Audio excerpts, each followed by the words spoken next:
폭우가 쏟아지던 밤 박중사가 수민을 불렀어요. 이수민 아사, 오늘 특별 불침번이다. 쓰레기 더미 옆에서 새벽 4시까지 버텨. 비가 너무 심한데요. 농부 딸이 비도 못 맞아? 실망이네. 수민은 진흙탕 속에서 끝내 쓰러졌습니다. 박중사는 군용 담요를 씌우고 발로 밟았어요. 꾀병 그만 부려. 일어나. 숨이 막히던 순간 부대 방송이 울렸습니다. 전 병력 비상대기, 작전사령부 점검 헬기 도착, 구독과 좋아요는 무료입니다. 지난 영상에서 인천 송도에서 듣고 계신다고 댓글 남겨주신 명자님, 정말 큰 힘이 되었습니다. 여러분은 지금 어디에서 듣고 계신가요? 댓글로 남겨주세요. 그럼 지금 바로 며느리 정희가 숨겨온 악랄한 진실을 들려드리겠습니다. 강원도 전방훈련부대 정문을 지나며 이수민은 가슴이 두근거렸습니다. 22살 사관학교를 졸업하고 당당히 임관 후 첫 배치지였거든요. 새하얀 눈이 쌓인 산봉우리들 사이로 펼쳐진 부대의 모습이 웅장해 보였지만 동시에 차가운 기운도 느껴졌어요. 행정반에서 배치 통보를 받으며 수민은 설렘을 감출 수 없었습니다. 하지만 담당 상사의 표정은 시큰둥했어요. 또 여군이군.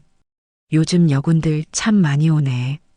상사의 말투에서 이미 귀찮다는 기색이 역력했습니다. 수민은 열심히 하겠습니다라고 똑 부러지게 대답했지만 상사는 대충 서류만 건네주며 돌아섰어요. 생활관에 도착해서 짐을 정리하던 수민은 기대감으로 가득했습니다. 드디어 진짜 군인이 된 거라는 생각에 가슴이 벅찼거든요. 책상 위에 아버지 사진을 놓으며 수민은 속으로 다짐했어요. 아버지, 저 정말 열심히 할게요. 여군으로서 자랑스럽게 해낼 거예요. 하지만 현실은 생각보다 달랐습니다. 첫째 날부터 수민에게 주어진 건 온갖 잡무들이었어요. 화장실 청소, 쓰레기 처리, 사무실 정리정돈까지. 다른 남자 동기들은 중요한 업무 교육을 받는 동안 수민만 혼자 걸레질을 하고 있었습니다. 이수민 하사, 여기 바닥 다시 닦아. 화장실 변기 하나하나 다시 문질러. 쓰레기통 냄새 나는데 제대로 안 했네. 부사관들의 지시는 끝이 없었고 유독 수민에게만 까다로웠어요.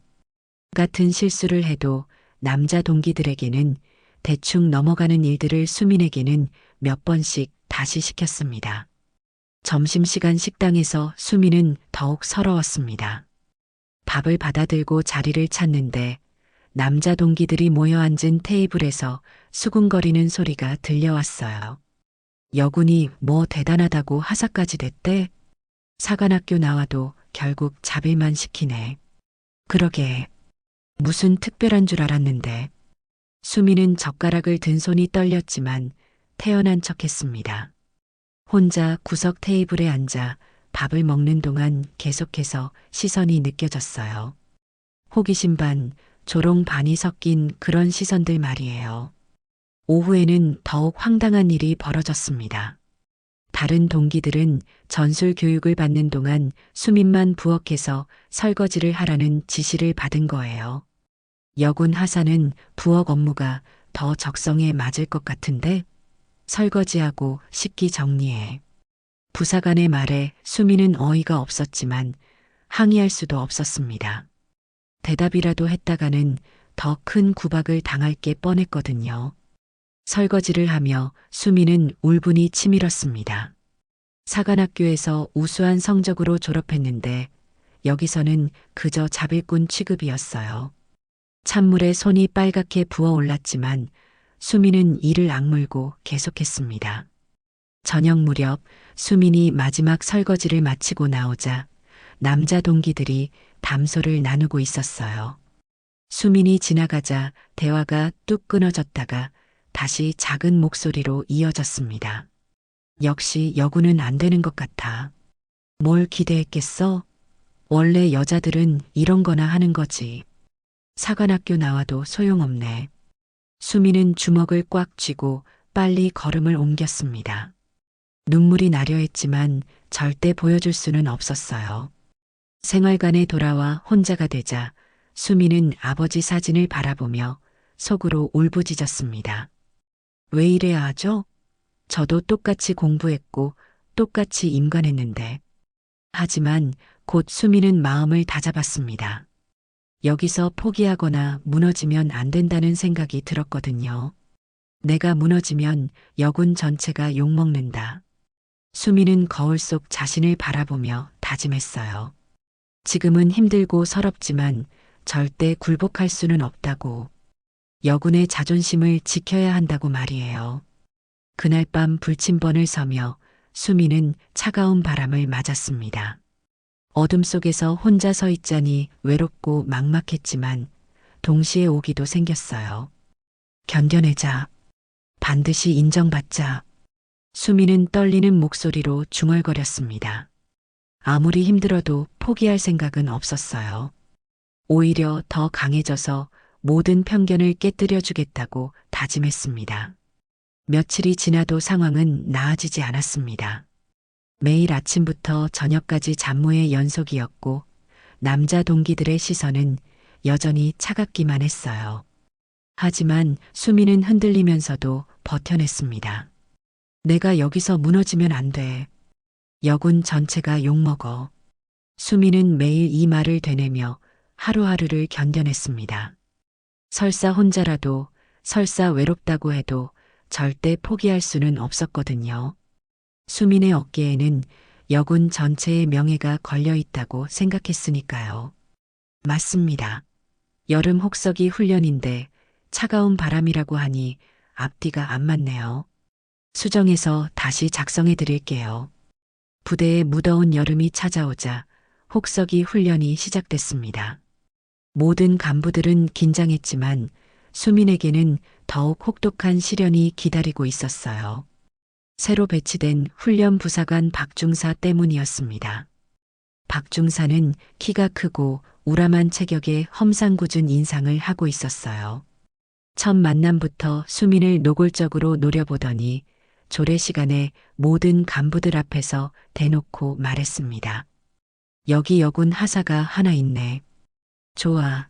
앞으로 내 훈련에서는 여군이라고 특별 대우 기대하지 마. 박중사의 목소리는 차갑고 날카로웠어요. 수미는 등골이 서늘했지만 똑바로 서서 대답했습니다. 네, 알겠습니다. 병사랑 똑같이 불침번 서라. 간부라고 해서 편하게 잘 생각하지도 마.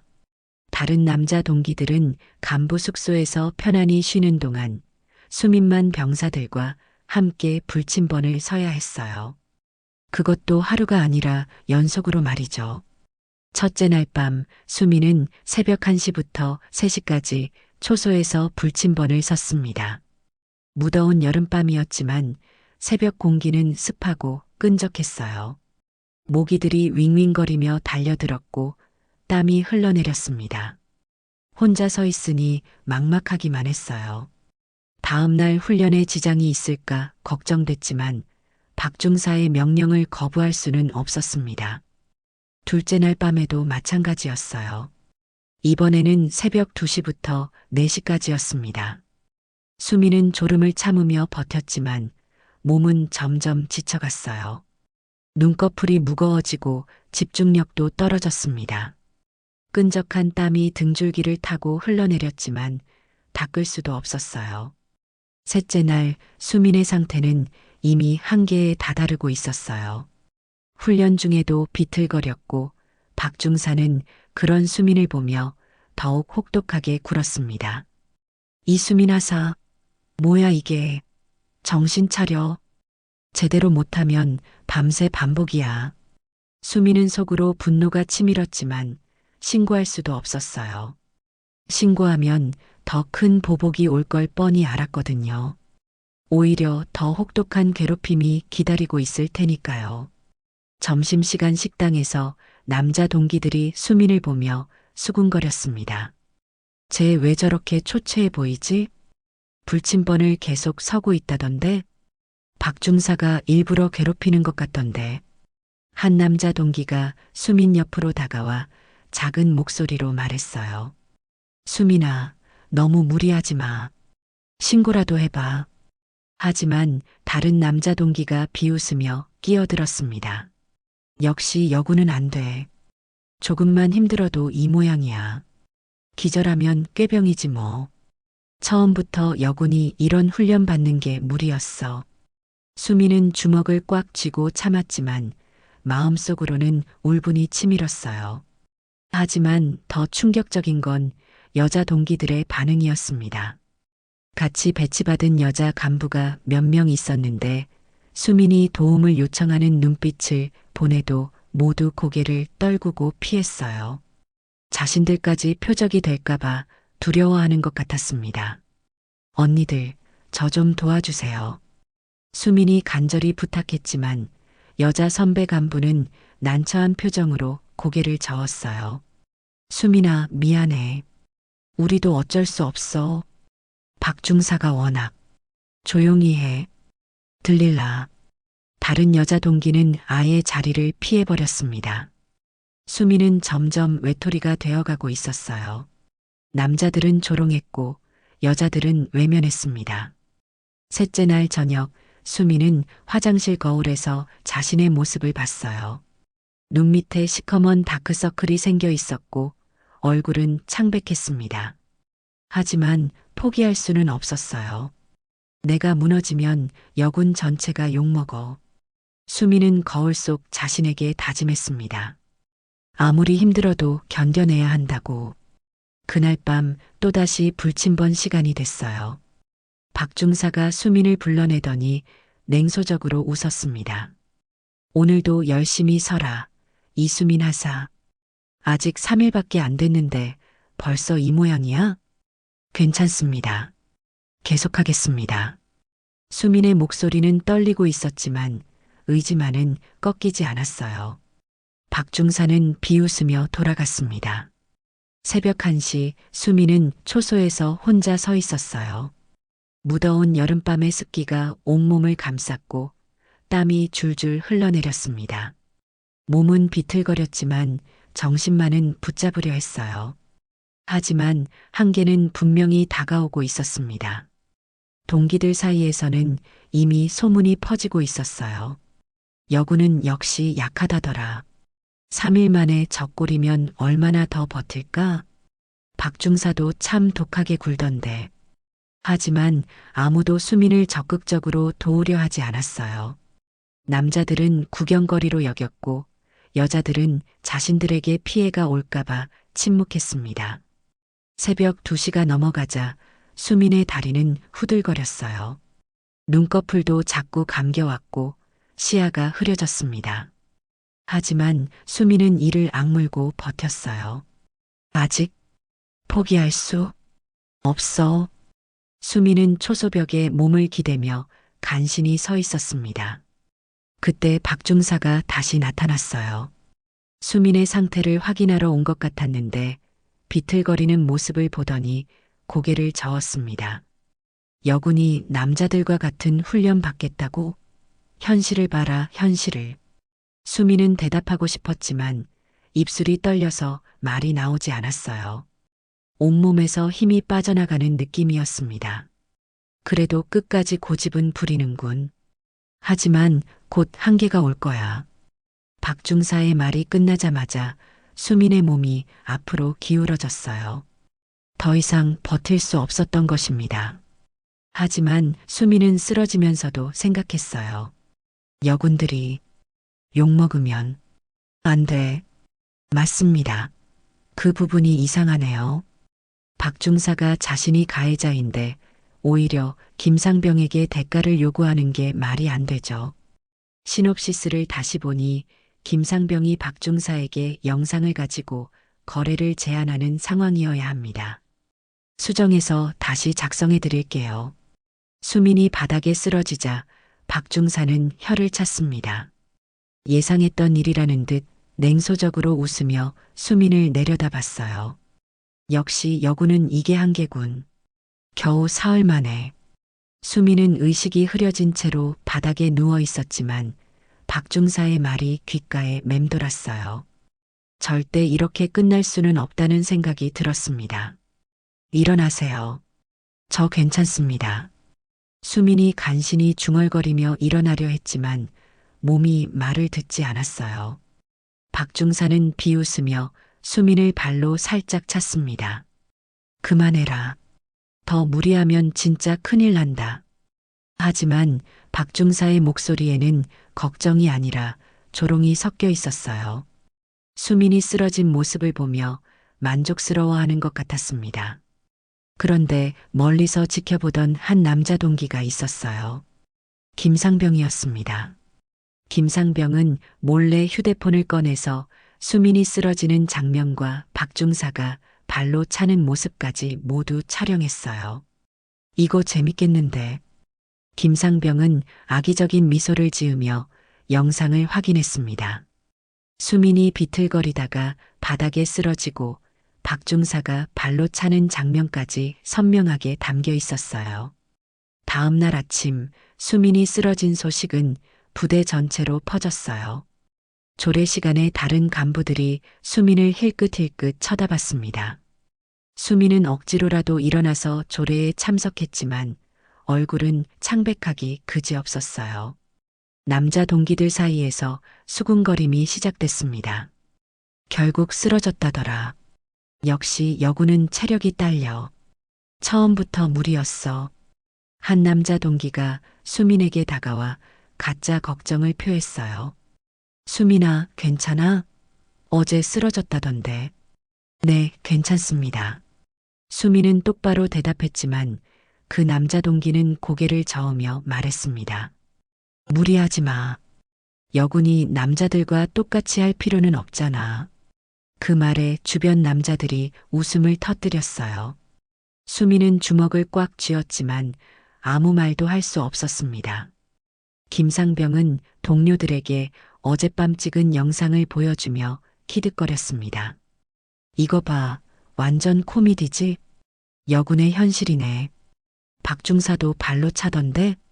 완전 가혹하네. 이거 문제되는 거 아니야? 동료들의 반응을 보며 김상병은 뭔가 떠올린 듯 웃었어요. 이 영상으로 뭔가 이득을 볼 수 있을 것 같았거든요. 점심시간 김상병은 박중사를 찾아갔어요. 박중사가 부대 뒤편에서 담배를 피우고 있을 때였습니다. 중사님, 잠깐 말씀 좀 드릴 게 있어서요. 뭔데? 김상병은 휴대폰을 꺼내서 어젯밤 찍은 영상을 보여줬어요. 수민이 비틀거리다가 바닥에 쓰러지고 박중사가 발로 차는 장면이 선명하게 담겨 있었습니다. 박중사의 얼굴이 순간 굳어졌어요. 이 영상이 윗선에 알려지면 큰 문제가 될 수 있다는 걸 알았거든요. 너 이걸 왜 찍었어? 그냥 재밌어서요. 그런데 중사님, 이거 혹시 문제되는 거 아니에요? 김상병의 말에는 교묘한 협박이 섞여 있었어요. 박중사는 김상병의 의도를 눈치챘습니다. 뭘 원하는 거야? 포상휴가 하나만 주시면. 이 영상은 없던 일로 하죠. 어차피 여군이 약해서 쓰러진 거니까 굳이 복잡하게 만들 필요 없잖아요. 박중사는 잠시 생각했어요. 이 영상이 알려지면 자신의 군 생활에 큰 타격이 될 수 있었거든요. 김상병의 제안을 받아들이는 게 나을 것 같았습니다. 좋아. 포상휴가 하나 주지. 대신 이 영상은 완전히 삭제하고 아무한테도 말하지 마. 네, 알겠습니다. 중사님도 앞으로 조금만 조심하시면 돼요. 김상병은 만족스러운 미소를 지으며 거래를 성사시켰어요. 수민을 괴롭힌 진실은 이렇게 은폐될 위기에 처했습니다. 한편 수민은 여전히 고통 속에서 버티고 있었어요. 몸은 아직 회복되지 않았지만 훈련은 계속돼야 했습니다. 박중사는 수민이 쓰러진 후에도 여전히 가혹하게 대했어요. 어제 쓰러졌다고 해서 봐주는 거 없다. 오늘도 열심히 해라. 네, 알겠습니다. 수민은 비틀거리면서도 훈련에 참여했어요. 하지만 다른 간부들의 시선은 더욱 차가워졌습니다. 수민이 쓰러진 것을 약함의 증거로 보는 것 같았어요. 여자 동기들마저 수민을 피하기 시작했습니다. 수민과 어울리면 자신들도 문제아로 찍힐까봐 두려워하는 것 같았어요. 수민아, 미안해. 우리도 조심해야 해서. 여자 선배 간부는 미안하다는 말만 남기고 자리를 떴습니다. 수민은 점점 더 외로워졌어요. 그날 저녁 수민은 혼자 식당 구석에 앉아 밥을 먹고 있었어요. 주변에서는 자신에 대한 수군거림이 계속 들려왔습니다. 결국 여군은 한계가 있어. 체력이 딸리니까 어쩔 수 없지. 처음부터 여기 올 사람이 아니었어. 수민은 젓가락을 든 손이 떨렸지만 끝까지 식사를 마쳤어요. 포기할 수는 없었거든요. 밤이 되자 박중사가 또다시 수민을 불러냈습니다. 어제 쓰러졌으니까 오늘은 쉴 줄 알았나? 천만에. 더 열심히 해야지. 네, 알겠습니다. 수민은 또다시 불침번에 나섰어요. 몸은 여전히 회복되지 않았지만 굴복할 수는 없었습니다. 초소에서 혼자 서 있는 수민의 마음은 복잡했어요. 모든 사람들이 자신을 외면하고 있었고 심지어 같은 여군들조차 등을 돌렸습니다. 하지만 포기하면 정말 끝이라는 걸 알았어요. 내가 여기서 무너지면 모든 여군들이 욕먹어. 절대 그럴 수는 없어. 수민은 이를 악물고 다시 한번 다짐했습니다. 설사 혼자라도, 설사 모든 사람이 등을 돌린다고 해도 끝까지 버텨내겠다고. 하지만 수민은 아직 모르고 있었어요. 자신이 쓰러진 영상이 거래의 대상이 되었다는 것을, 그리고 진실이 은폐될 위기에 처했다는 것을 말이에요. 새벽 공기는 여전히 무더웠지만 수민의 마음은 점점 더 차가워져 갔습니다. 하지만 그 속에서도 꺾이지 않는 의지만은 여전히 타오르고 있었어요. 김상병과 박중사의 거래가 성사된 후 수민을 둘러싼 상황은 급속도로 악화됐습니다. 수민이 쓰러진 사건에 대한 진실은 완전히 묻혀버렸고 오히려 수민의 약함만 부각되기 시작했어요. 병사들 사이에서는 수민에 대한 소문이 삽시간에 퍼졌습니다.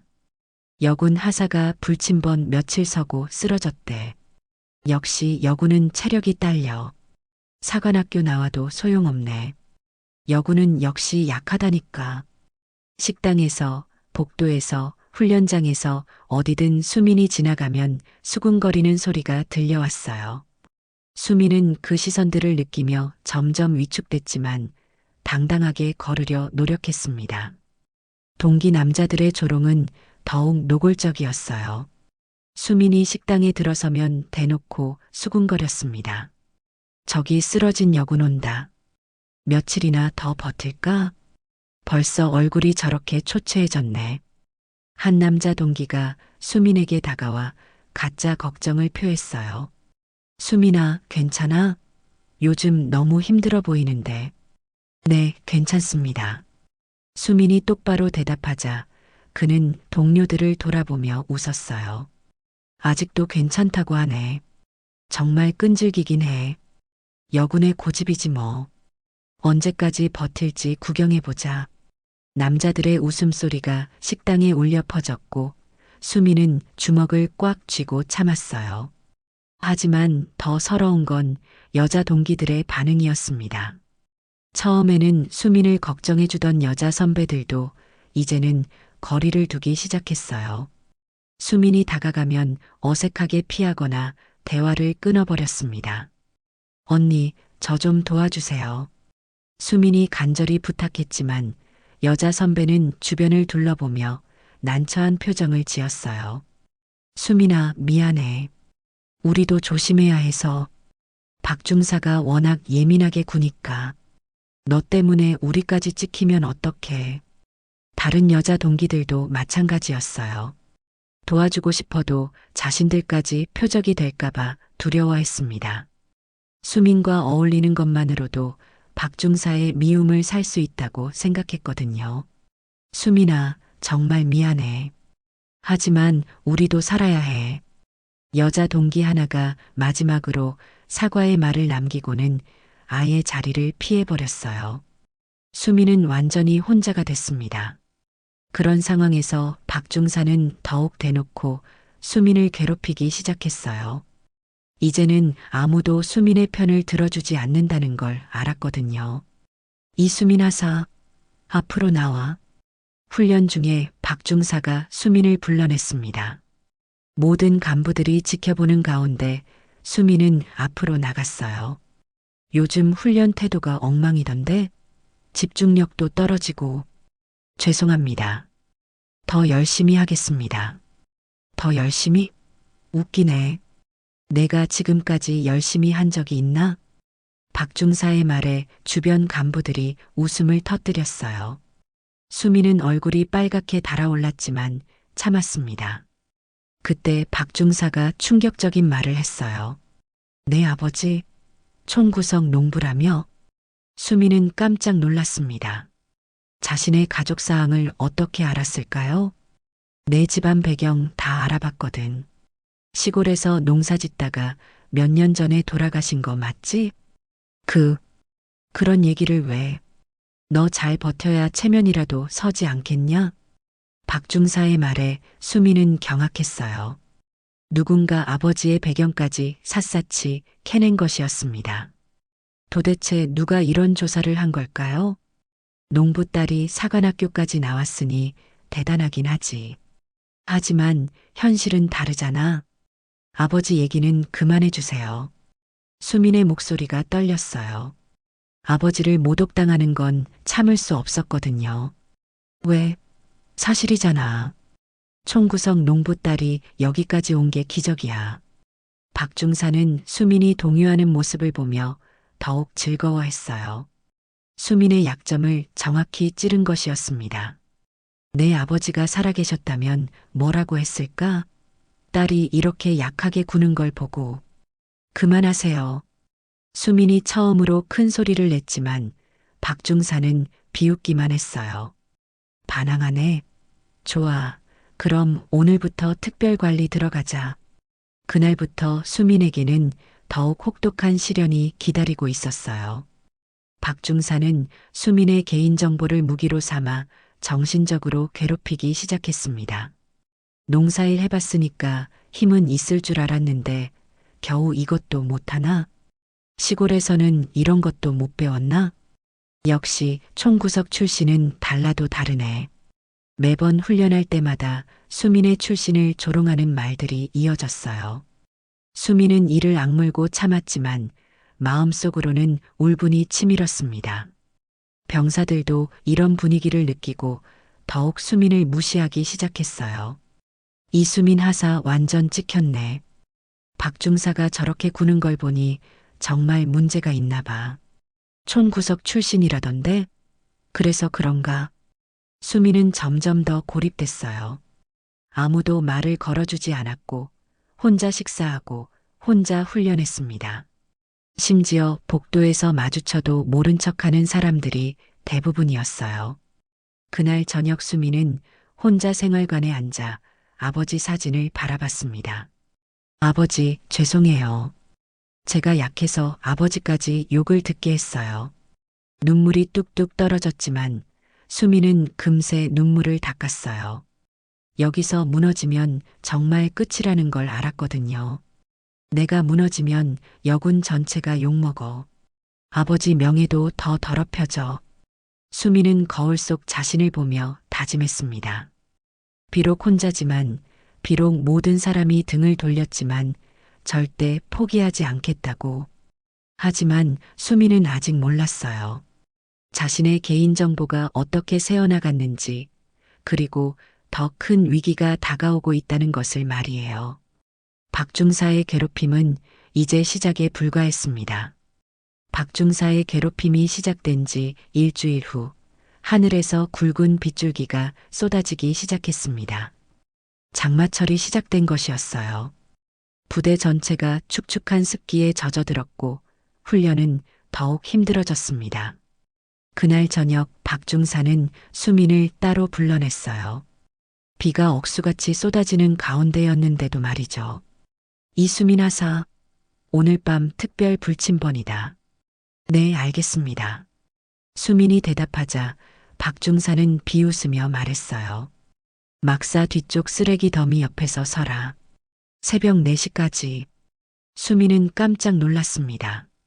쓰레기 더미 옆이라니, 그것도 이런 폭우 속에서 말이에요. 중사님, 비가 너무 많이 와서. 뭐, 비 때문에 못하겠다고? 그럼 내 아버지는 비 오는 날에는 농사일 안 했나? 박중사의 말에 수민은 아무 말도 할 수 없었어요.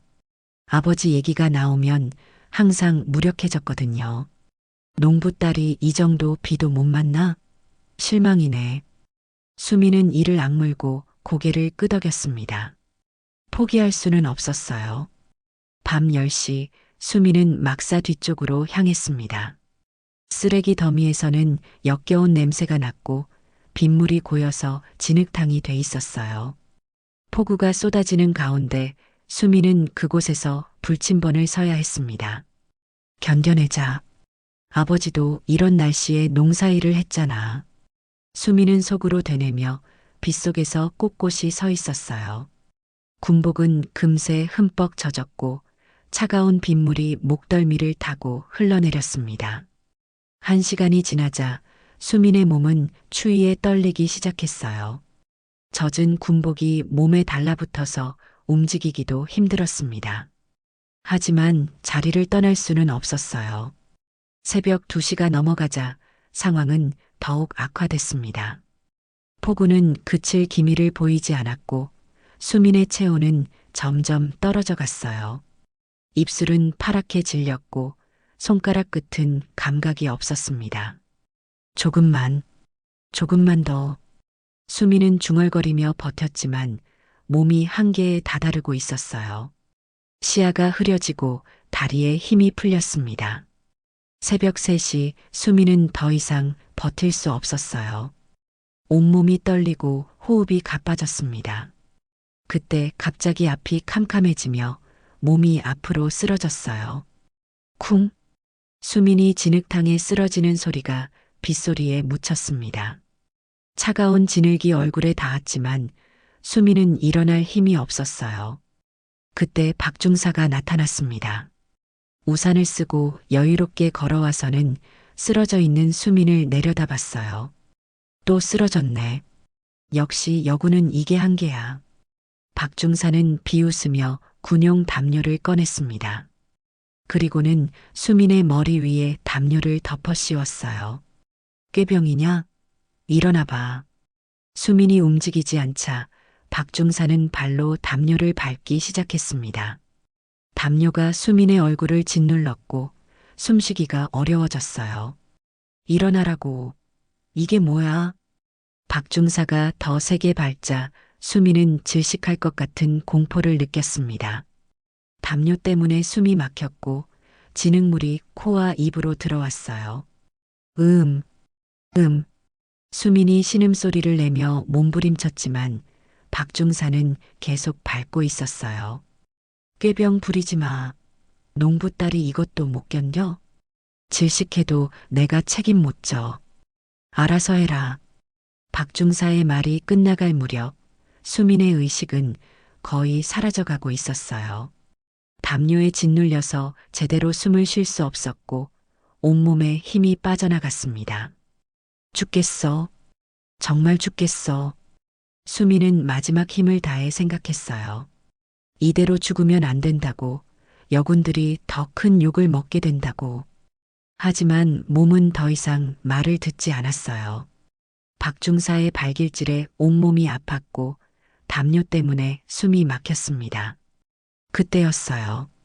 갑자기 부대 방송이 울려 퍼졌습니다. 전 병력 비상대기, 작전사령부 점검 헬기 도착, 전 병력 비상대기. 방송 소리에 박중사가 깜짝 놀라며 발을 멈췄어요. 갑작스러운 점검이라니 전혀 예상하지 못한 일이었습니다. 뭐야? 갑자기 점검이라고? 박중사는 당황하며 수민에게서 담요를 걷어냈어요. 수민은 진흙투성이가 된 채로 축 늘어져 있었습니다. 빨리 일어나. 점검 들어온다. 하지만 수민은 움직이지 못했어요. 의식이 흐릿했고 몸 전체가 마비된 것 같았습니다. 하늘에서는 헬기 소리가 점점 가까워지고 있었어요. 박중사는 초조해하며 수민을 흔들었습니다. 정신 차려. 지금 점검 들어온다고. 수민은 간신히 눈을 떴지만 여전히 정신이 혼미했어요. 박중사가 자신을 괴롭혔다는 것만 어렴풋이 기억날 뿐이었습니다. 일어나서 얼른 씻고 와. 빨리. 박중사는 서둘러 자리를 떠났어요. 점검단이 도착하기 전에 모든 증거를 없애야 했거든요. 수민은 진흙탕에 혼자 남겨졌어요. 비는 여전히 쏟아지고 있었고 헬기 소리는 점점 더 가까워지고 있었습니다. 헬기, 점검. 수민은 희미한 의식 속에서 중얼거렸어요. 누군가 도와줄 사람이 올까요? 아니면 이대로 또 덮어지게 될까요? 하늘에서 들려오는 헬기 소리만이 수민에게는 희망처럼 들렸어요. 하지만 수민은 아직 몰랐습니다. 그 헬기에서 내릴 사람이 누구인지, 그리고 자신의 운명이 어떻게 바뀔지를 말이에요. 비바람 속에서 수민은 간신히 의식을 붙잡고 있었습니다. 이제 정말 마지막 순간이 다가오고 있었어요. 헬기 소리가 점점 가까워지면서 부대 전체가 비상 상태에 빠졌습니다. 갑작스러운 작전 사령부 점검에 모든 간부들이 서둘러 준비하고 있었어요. 하지만 진흙탕에 쓰러진 수민은 여전히 의식이 흐릿한 채로 누워 있었습니다. 전 간부 집합, 즉시 집합. 확성기에서 울려 퍼지는 목소리에 부대원들이 우왕좌왕하며 뛰어나왔어요. 박중사도 급히 군복을 정리하며 집합 장소로 향했습니다. 수민은 간신히 몸을 일으켜 앉았어요. 온몸이 진흙투성이었고 젖은 군복이 무겁게 달라붙었습니다. 헬기 소리가 머리 위로 지나가면서 강한 바람이 일었어요. 일어나야 해. 점검이라고 했으니까. 수민은 비틀거리며 일어섰지만 다리에 힘이 제대로 들어가지 않았어요. 그래도 간신히 걸음을 옮겨서 막사 쪽으로 향했습니다. 헬기가 부대 중앙 광장에 착륙하자 모든 부대원들이 일렬로 정렬했어요. 수민도 뒤쪽에서 간신히 대열에 합류했지만 온몸이 떨리고 있었습니다. 헬기에서 내린 사람들을 보며 부대장이 긴장한 표정을 지었어요. 작전 사령부에서 온 점검단이었는데 그 중에서도 특히 눈에 띄는 사람이 있었습니다. 키가 크고 위험 있는 모습의 중년 남성이 헬기에서 내렸어요. 별이 3개나 달린 계급장이 빗속에서도 번쩍였습니다. 중장이었어요. 부대장이 황급히 달려가서 격례를 했습니다. 작전사 이강호 중장님, 예상치 못한 방문에 갑작스럽게 와서 미안하네. 긴급 점검건이 있어서. 이강호 중장의 목소리는 차분하면서도 위험이 있었어요. 하지만 그의 눈빛은 무언가를 찾고 있는 것 같았습니다. 수민은 대열 뒤쪽에서 그 광경을 바라봤어요. 높은 계급의 장군이 이런 전방부대까지 직접 올 일은 거의 없었거든요. 무슨 일인지 궁금했지만 몸이 너무 아파서 집중하기 어려웠습니다. 이강호 중장은 부대를 둘러보더니 부대장에게 말했어요. 부대 현황 보고 받기 전에 간부들 상태부터 확인하고 싶네. 네, 알겠습니다. 부대장이 대답하자 이강호 중장은 대열을 따라 걸으며 간부들을 하나하나 살펴봤어요. 박중사는 긴장한 표정으로 서 있었습니다. 이강호 중장의 시선이 수민에게 다가올수록 수민은 더욱 초조해졌어요. 자신의 지금 모습이 얼마나 엉망인지 알았거든요. 진흙투성이에 젖은 군복, 창백한 얼굴까지. 드디어 이강호 중장이 수민 앞에 멈춰섰습니다. 그의 눈빛이 수민을 자세히 살펴봤어요. 이 간부는 왜 이런 상태인가? 이강호 중장의 질문에 부대장이 당황했어요. 수민의 상태를 처음 제대로 본 것 같았거든요. 그것은 박 중사가 재빨리 끼어들었습니다. 보고 드리겠습니다. 이 간부는 개인적으로 체력이 부족해서 훈련을 따라가지 못하고 있습니다. 체력 부족? 이강호 중장의 목소리에 의외의 감정이 섞여 있었어요. 분노 같은 것이었습니다. 야간 훈련 중에 자주 쓰러져서 문제가 되고 있습니다. 아무래도 여군이다 보니 박 중사가 변명을 늘어놓는 동안 이강호 중장은 수민을 계속 바라봤어요. 그의 눈빛에서 뭔가 복잡한 감정이 느껴졌습니다. 수민은 고개를 들어 이강호 중장을 바라봤어요. 그 순간 수민의 가슴에서 뭔가 울컥한 감정이 올라왔습니다. 낯설지 않은 느낌이었어요. 간부 성명은 이수민입니다. 수민이 큰 소리로 대답하자 이강호 중장의 눈빛이 흔들렸어요. 마치 확인하려는 듯한 표정이었습니다. 이수민, 고향이 어디인가? 경상북도 안동입니다. 수민의 대답에 이강호 중장의 표정이 완전히 변했어요. 놀람과 분노, 그리고 뭔가 다른 감정이 뒤섞인 표정이었습니다. 주변 사람들은 왜 중장이 이렇게 자세히 묻는지 의아해했어요. 하지만 이강호 중장의 다음 행동에 모두가 충격을 받았습니다. 이강호 중장이 갑자기 수민에게 다가가더니 조심스럽게 손을 내밀었어요. 수민아, 괜찮니? 그 말을 들은 순간 수민은 믿을 수 없다는 표정을 지었어요. 그 목소리, 그 말투가 너무나 익숙했거든요. 아버지. 수민의 입에서 나온 말에 주변 모든 사람들이 경악했어요. 박중사는 얼굴이 새하얗게 질렸고 부대장은 무슨 일인지 파악하지 못하고 있었습니다. 수민아, 정말 너구나. 이강호 중장의 눈에서 눈물이 글썽였어요. 그는 조심스럽게 수민을 껴안았습니다. 아버지, 정말 아버지세요? 하지만 아버지는 농부. 미안하다, 수민아. 너한테 말하지 못해서 정말 미안해. 수민은 믿을 수 없다는 듯 아버지를 바라봤어요. 지금까지 은퇴한 농부라고 알고 있던 아버지가 작전사 중장이라니 현실 같지 않았습니다. 주변 간부들은 아직도 상황을 이해하지 못하고 있었어요. 이수민 하사의 아버지가 중장이라는 게 믿어지지 않았거든요. 이강호 중장은 수민의 상태를 자세히 살펴봤어요. 진흙투성이 군복, 창백한 얼굴, 떨리는 몸을 보니 분노가 치밀었습니다. 수민아, 누가 너를 이렇게 만들었느냐? 아버지. 수민은 뭐라고 대답해야 할지 몰랐어요. 지금까지의 모든 일들이 머릿속에 스쳐 지나갔습니다. 이강호 중장의 시선이 박중사에게 향했어요. 박중사는 식은땀을 흘리며 서 있었습니다. 뭔가 큰일이 날 것 같은 예감이 들었거든요.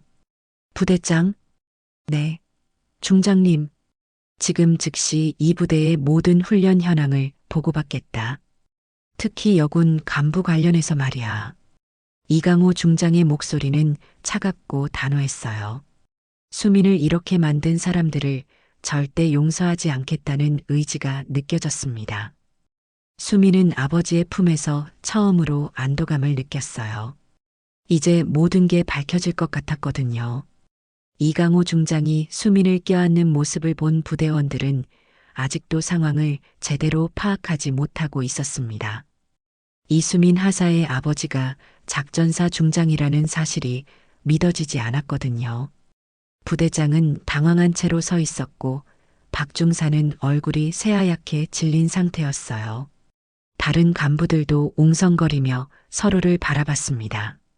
이강호 중장은 수민을 조심스럽게 일으켜 세우며 말했어요. 수민아, 우선 몸부터 따뜻하게 하자. 감기 걸리겠다. 아버지, 정말 제가 꿈을 꾸는 건 아니죠?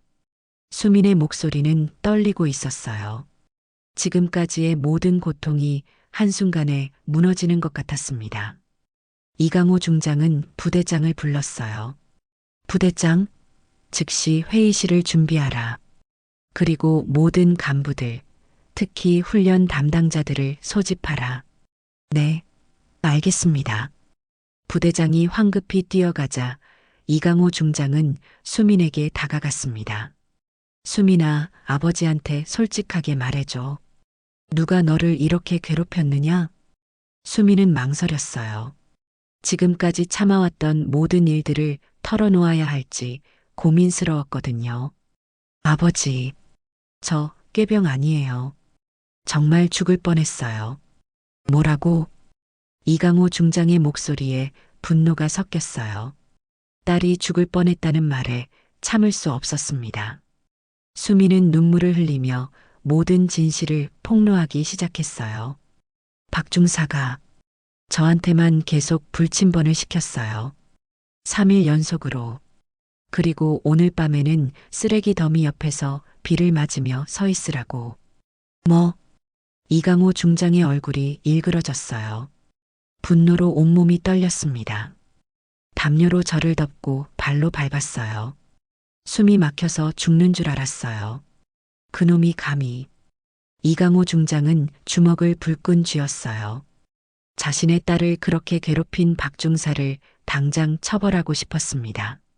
아버지, 저 정말 열심히 했어요. 하지만 아무도 도와주지 않았어요. 모두들 저를 피했어요. 수민의 말에 이강호 중장의 마음이 찢어졌어요. 딸이 혼자 이런 고통을 겪고 있는 동안 자신은 아무것도 몰랐다는 사실이 너무 괴로웠습니다. 그리고 제 개인정보까지 다 캐내서 아버지 욕을 했어요. 총구석 농부라고 체면이라도 세워달라고. 뭐라고 했다고? 이강호 중장의 눈에서 화염이 튀었어요. 자신을 모독한 것보다 딸을 괴롭힌 것이 더 용서할 수 없었습니다. 회의실이 준비되자 이강호 중장은 수민의 손을 잡고 들어갔어요. 부대장과 모든 간부들이 긴장한 채로 앉아 있었습니다. 박중사도 맨 뒤에 앉아 있었는데 식은땀을 뻘뻘 흘리고 있었어요. 이미 자신의 운명을 예감하고 있는 것 같았습니다. 이강호 중장이 회의실에 들어서자 모든 사람들이 일어서서 경례했어요. 앉아라. 이강호 중장의 목소리는 얼음처럼 차갔습니다. 그는 수민을 의자에 앉히고 자신도 앞에 섰어요. 지금부터 이 부대에서 일어난 일들에 대해 철저히 조사하겠다. 부대장이 조심스럽게 말했어요. 중장님, 혹시 무슨 문제가 있고 말고. 이강호 중장이 큰 소리를 냈어요. 회의실이 쥐죽은 듯 조용해졌습니다. 내 딸이 이 부대에서 죽을 뻔했다. 그것도 상급자의 가혹행위 때문에. 모든 사람들이 경악했어요. 수민이 중장의 딸이라는 사실에 더욱 놀랐습니다. 이강호 중장의 시선이 박중사에게 향했어요. 박중사, 앞으로 나와. 네. 박중사가 떨리는 다리로 앞으로 나왔어요. 이미 모든 게 끝났다는 걸 알고 있었습니다. 밤새 세워두고 기절한 병사를 발로 밟아? 그게 훈련이냐, 범죄지. 중장님, 그건 변명하지 마. 내가 직접 봤다. 박중사는 할 말을 잃었어요. 이강호 중장 앞에서는 어떤 변명도 통하지 않을 것 같았습니다. 그리고 개인정보까지 캐내서 가족을 모독했다고? 죄송합니다. 박중사가 무릎을 꿇자 이강호 중장은 더욱 분노했어요. 지금 사과한다고 해결될 문제가 아니야. 내 딸이 죽을 뻔했다고. 회의실의 다른 간부들도 긴장했어요. 자신들도 수민을 외면했다는 죄책감이 들었거든요. 이강호 중장은 부대장을 향해 말했어요. 부대장, 이 부대는 즉시 전면 감찰에 들어간다. 군검찰과 헌병대도 투입할 예정이야. 네, 알겠습니다. 부대장의 목소리도 떨리고 있었어요. 자신의 책임도 피할 수 없다는 걸 알았거든요. 수미는 아버지 옆에서 이 모든 광경을 지켜봤어요. 지금까지 자신을 괴롭혔던 사람들이 벌벌 떨고 있는 모습이 믿어지지 않았습니다. 그리고 김상병, 이강호 중장이 갑자기 김상병을 불렀어요. 김상병이 깜짝 놀라며 일어섰습니다. 네, 내가 영상을 찍어서 거래했다는 것도 다 알고 있다. 증거인멸도 범죄야.